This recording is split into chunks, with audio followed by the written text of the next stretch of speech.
Radio Tehran, শুরু হচ্ছে বিশ্ব সংবাদ। ইন্নালিল্লাহ। পুরো মধ্যপ্রাচ্যে আবারও তৃতীয় বিশ্বযুদ্ধ শুরু হয়ে গেছে। ইহুদিবাদী ইসরায়েলের প্রধানমন্ত্রী কুখ্যাত সন্ত্রাসী ডোনাল্ড ট্রাম্প এবং তার সহযোগী নেতানিয়াহুর ক্যান্সার ধরা পড়েছে অবস্থায় মুসলিম হিসেবে সবাই আলহামদুলিল্লাহ কমেন্ট করি। কারণ এই ইহুদিবাদী নেতানিয়াহু নিরীহ ফিলিস্তিনিদেরকে এমনভাবে হত্যা করেছে, নিরীহ ফিলিস্তিনি মহিলা, শিশু, কিশোর, এমন কোনো জায়গা নেই যেখানে বোম্বিং করেনি। আল্লাহ পাক ছেড়ে দেয় কিন্তু ছাড় দেয় না। সারা বিশ্বের কাছে নেতানিয়াহু এই কুখ্যাত সন্ত্রাসী মানুষ হত্যার জন্য এর মতো নরপিশাচ পৃথিবীতে আর কেউ নেই। শেষ পর্যন্ত এই কুখ্যাত সন্ত্রাসীর এবার ক্যান্সার ধরা পড়েছে। মুসলিম হয়ে থাকলে আপনি আল্লাহ পাকের কাছে শুকরিয়া আদায় হিসেবে কমেন্টে আলহামদুলিল্লাহ লিখে সবাইকে জানিয়ে দিন যে এই কুখ্যাত সন্ত্রাসীর ক্যান্সার ধরা পড়াতে আপনি কতটা খুশি হয়েছেন বন্ধুরা। আর এই মুহূর্তে আমাদের হাতে এসে পৌঁছেছে এই যুদ্ধের সর্বশেষ গুরুত্বপূর্ণ সবথেকে তাজা আপডেট সংবাদ আপনাদের জানিয়ে দিব। প্রথমেই জানাবো, প্রাণঘাতী রোগ ক্যান্সারে আক্রান্ত নেতানিয়াহু জানালেন নিজেই আলহামদুলিল্লাহ। পৃথিবীর ইতিহাসে সবথেকে জঘন্যতম ইসরায়েলের প্রধানমন্ত্রী কুখ্যাত সন্ত্রাসী নেতানিয়াহুর প্রথমবারের মতো তার প্রোস্টেট ক্যান্সার ধরা পড়েছে। আজ তিনি জনসম্মুখে বিষয়টি নিশ্চিত করেছেন। এরপর জানাবো, 24 ঘন্টা হরমুজ অতিক্রম করল কয়টি জাহাজ জানা গেল। ইরান ও যুক্তরাষ্ট্রের মধ্যে চলমান ভঙ্গুর যুদ্ধবিরতির মধ্যেই বিশ্বের অন্যতম গুরুত্বপূর্ণ সমুদ্রপথ হরমুজ প্রণালীতে জাহাজ চলাচল আশঙ্কাজনকভাবে হ্রাস পেয়েছে। সর্বশেষ শিপিং ডেটা বা জাহাজ চলাচলের তথ্য বলছে, গত 24 ঘন্টায় এই কৌশলগত জলপথ দিয়ে মাত্র 5টি জাহাজ চলাচল করেছে। এদিকে ইরানের বিরুদ্ধে আবারও যুদ্ধ করতে চায় ইসরায়েল। ট্রাম্পের সবুজ সংকেতের অপেক্ষায় ইসরায়েলের প্রতিরক্ষামন্ত্রী ইসরায়েল ক্যাটস।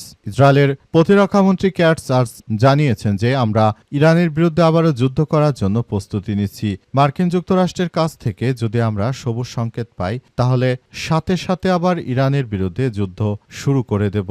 উল্লেখ্য, অতীতে ইহুদিবাদী ইসরায়েলের প্রধানমন্ত্রী কুখ্যাত সন্ত্রাসী নেতানিয়াহু ঠিক একই কায়দায় ট্রাম্পের কাছ থেকে গ্রিন সিগন্যাল পেয়ে এই যুদ্ধ শুরু করেছিল। আবার ইসরায়েলের প্রতিরক্ষা মন্ত্রী ক্যাটসও একই কথা বলছে। তারা আবারও প্রস্তুতি নিয়েছে।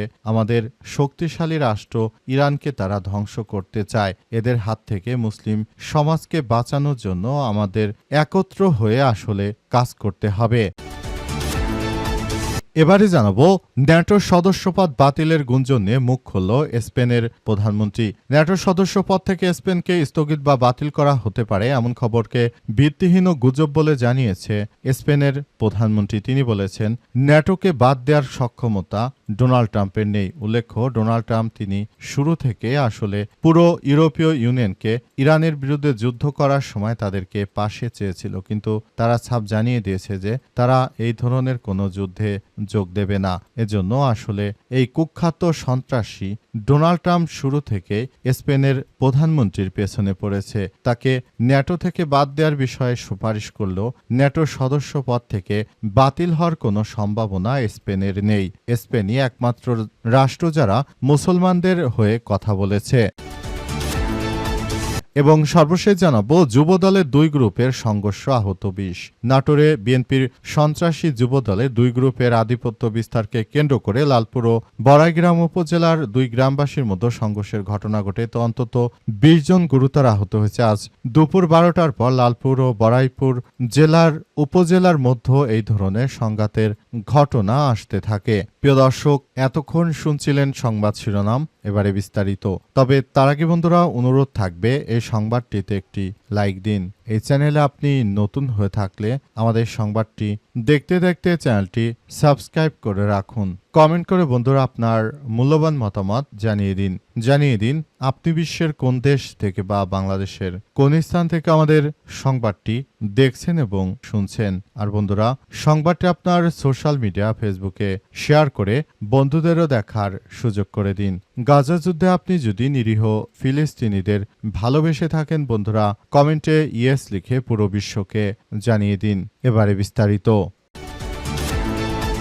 প্রাণঘাতী রোগে আক্রান্ত নেতানিয়াহু জানালেন নিজেই ইসরায়েলের ইতিহাসে দীর্ঘতম সময়ে প্রধানমন্ত্রী বেঞ্জামিন নেতানিয়াহু প্রথমবারের মতো তার প্রোস্টেট ক্যান্সারে আক্রান্ত হওয়ার তথ্য জনসম্মুখে প্রকাশ করেছে। আজ তার বার্ষিক স্বাস্থ্য পরীক্ষার প্রতিবেদন প্রকাশ করার সময় তিনি জানান, গত ডিসেম্বর থেকেই তিনি এই মরণবেদী ক্যান্সারের চিকিৎসা নিচ্ছেন। তবে ইরানের পক্ষ থেকে এই তথ্যকে রাজনৈতিক হাতিয়ার বা অপপ্রচার হিসেবে যেন ব্যবহার করা না হয়, সেজন্য ইতিমধ্যে নেতানিয়াহু তিনি সবাইকে সতর্ক করেছেন। তিনি বলেন, আমি এমনিতেই ক্যান্সারে আক্রান্ত হয়ে আছি, দীর্ঘদিন ধরে চিকিৎসাও নিচ্ছি। জানি না বাঁচব কিনা, গড আমাকে বাঁচার জন্য সময় দেবেন কিনা জানি না। তবে আমি একটি কথা আপনাদেরকে বলতে চাই, সেটি হচ্ছে যে ইরান আমার স্বাস্থ্যগত ব্যবস্থা নিয়ে যেন মিথ্যাচার করতে না পারে, সেজন্য আমি নিজে আমার ক্যান্সার হয়েছে বিষয়টি জানিয়ে দিলাম। আমি তাই আপনাদের সবাইকে বলবো, আপনারা যার যার জায়গা থেকে আমার জন্য সবাই গডের কাছে প্রে করবেন, যাতে করে তিনি আমাকে সুস্থতা দান করেন। তিনি আরও জানিয়েছেন, নেতানিয়াহু এই কুখ্যাত সন্ত্রাসী শুরু থেকে আসলে তিনি মুসলিমদের বিরুদ্ধে এই সন্ত্রাসী কর্মকাণ্ড চালিয়ে যাচ্ছেন। পৃথিবীর ইতিহাসে এই নেতানিয়াহু একমাত্র কুখ্যাত সন্ত্রাসী। এর আগে এই সন্ত্রাসীর মতো আসলে কেউ ছিল না, যারা আসলে মুসলমানদের বিরুদ্ধে এভাবে অত্যাচার করেছে। এবারই এই কুখ্যাত নেতানিয়াহু সন্ত্রাসী। তিনি পৃথিবীর ইতিহাসে মুসলিমদের উপর অত্যাচারে সর্বপ্রথম সবথেকে বেশি অত্যাচার করেছে এই কুখ্যাত সন্ত্রাসী নেতানিয়াহু। সন্ত্রাসী শুরু থেকেই আসলে মুসলিম মা বোনদেরকে, মুসলিম শিশুদেরকে হত্যা করেছে। নেতানিয়াহুর হাতে লেগে আছে আমাদের ফিলিস্তিনি মা বোনদের রক্ত। 24 ঘন্টায় হরমুজ অতিক্রম করল আরও বেশ কয়েকটি জাহাজ, জানা গেল।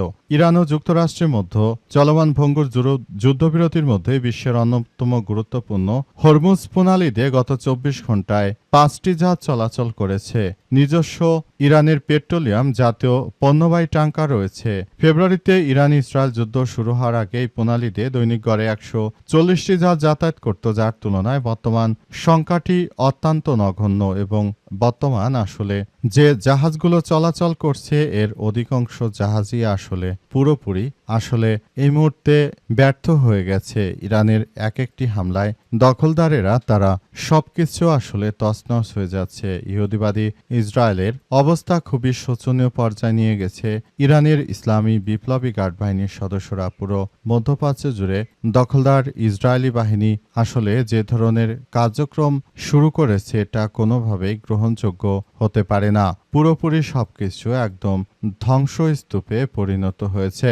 দখলদারদের চরমভাবে শিক্ষা দিচ্ছে ইরানের ইসলামী বিপ্লবী গার্ড বাহিনীর সদস্যরা। তারা কোনোভাবেই এই দখলদারদেরকে ছাড় দেবে না বলে ইরানের পক্ষ থেকে নিশ্চিত করা হয়েছে। পরিস্থিতি অত্যন্ত জটিল আকার ধারণ করার মধ্য দিয়ে এগিয়ে যাচ্ছে সবকিছু। আসলে এভাবেই সবকিছু সুন্দরভাবে গড়ে তোলার মধ্য দিয়ে এগিয়ে যেতে হচ্ছে সবাইকে নিয়ে।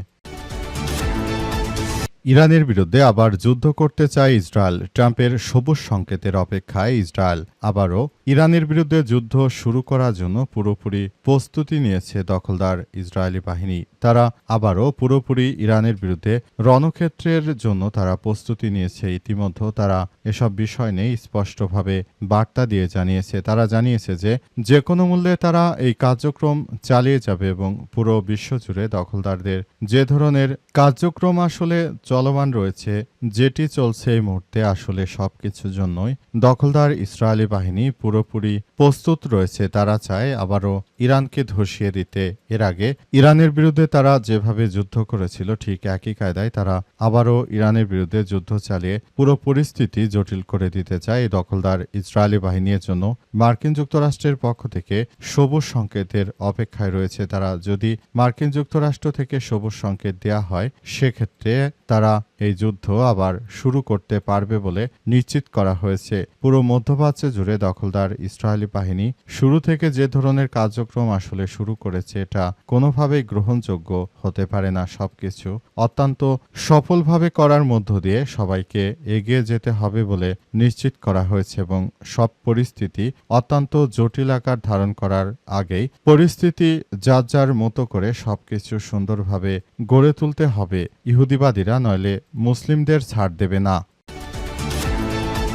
ন্যাটোর সদস্যপদ বাতিলের গুঞ্জন নিয়ে মুখ খুলল স্পেনের প্রধানমন্ত্রী। ন্যাটোর সদস্যপদ থেকে স্পেনকে স্থগিত বা বাতিল করা হতে পারে এমন খবরের ভিত্তিহীন ও গুজব বলে উড়ে দিয়েছেন স্পেনের প্রধানমন্ত্রী পেদ্রো সানচেজ।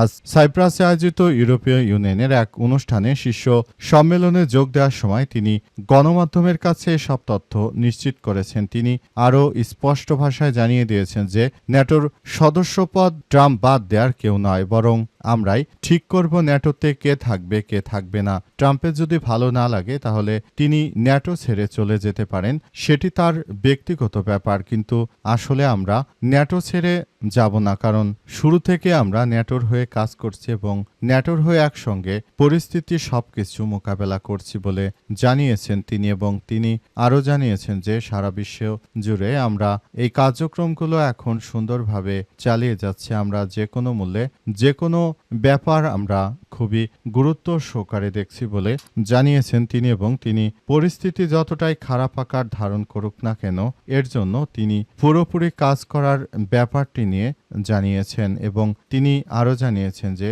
দখলদার ইসরায়েলি বাহিনী শুরু থেকে যে ধরনের কার্যক্রম আসলে চালিয়ে যাচ্ছে এটা কোনো সুস্থ মানুষের পক্ষে এটা সম্ভব নয়। এটা অত্যন্ত ব্যয়বহুল একটি বিষয় হয়ে দাঁড়িয়েছে।